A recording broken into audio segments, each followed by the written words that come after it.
ये आदमी 8 साल से रोज एक कटोरी नूडल्स बनाता है, लेकिन न खाकर बस तेल साफ करता और फोटो खींचकर दोस्तों को भेजता है। ये सब वो अपने परिवार और करीबियों को दिखाने के लिए करता था, ताकि लगे कि वो नॉर्मल जिंदगी जी रहा है।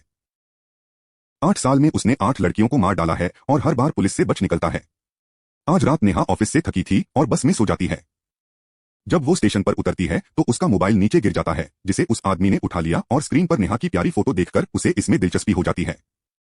वो नेहा की प्राइवेट बातें जानना चाहता था, लेकिन कई बार पासवर्ड ट्राई करने के बाद भी वो उसे अनलॉक नहीं कर पाता। फिर गुस्से में स्क्रीन तोड़ देता है और मोबाइल खोलकर एक जासूसी डिवाइस लगा देता है। उसने अपनी आवाज बदलकर नेहा को कॉल किया और कहा कि उसका मोबाइल उसके पास है, लेकिन स्क्रीन टूट गई है और उसने उसे रिपेयर शॉप भिजवा दिया है। नेहा उस पते पर पहुंची, जो एक पुराना सा मकान था जहां बहुत कम लोग रहते थे। उसने दरवाजा खोला और देखा कि मोबाइल टेबल पर रखा है। नेहा ने मोबाइल उठाया और देखा कि स्क्रीन वाकई में टूटी है। उस आदमी ने बोला कि वो मोबाइल ठीक कर देगा। नेहा ने बिना सोचे अपनी डिटेल्स दे दी। उस आदमी ने नेहा का पासवर्ड जान लिया और मोबाइल अनलॉक कर लिया। फिर एक ऐसा सॉफ्टवेयर डाल दिया जिससे मोबाइल पूरी तरह उसके कंट्रोल में आ गया। नेहा थककर वहीं दुकान में सो जाती है। तब तक मोबाइल ठीक हो चुका था और अब वो आदमी उसकी हर हरकत पर नजर रखने लगता है। फिर अचानक फोन चालू हुआ और चैटिंग शुरू हो गई, जैसे कि नेहा खुद टाइप कर रही हो।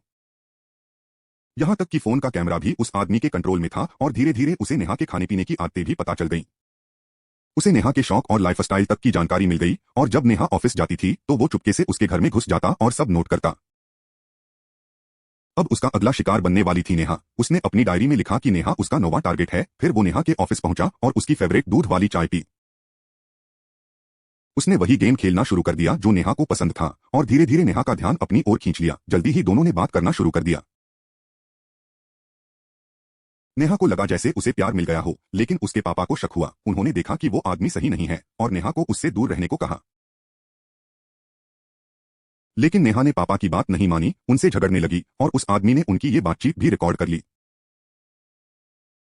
रात को जब नेहा सो जाती है तो उसने उसका फोन कंट्रोल कर लिया और पापा को एक मैसेज भेजा जिसमें माफी मांगते हुए एक लिंक भी दिया। पापा ने ज्यादा नहीं सोचा और उस लिंक पर क्लिक कर दिया, लेकिन वो लिंक एक ट्रैप था जिससे उनका फोन भी उसके कंट्रोल में आ गया। फिर पापा को मैसेज आया कि कोई पार्सल आया है। जब पापा दरवाजा खोलने गए तो वो आदमी पीछे से आ गया।